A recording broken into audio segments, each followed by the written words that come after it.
Hello, good morning! Piyesta ngayon sa Ubando. Ito ang titirahin natin. Magluluto tayo ng mga isdang yan. Can you name that kind of fish? Sige, hula natin. Ito.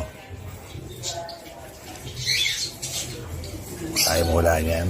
Trevallis or talakitok. Mga best niyan yan. Ito. Kaya mo yan, i-identify. Pagkakalam ko, yun ang danggit. Okay. Ito. Ha?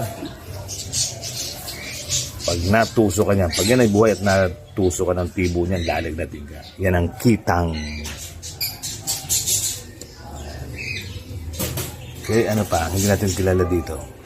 Ito, kaya mo itong hulaan.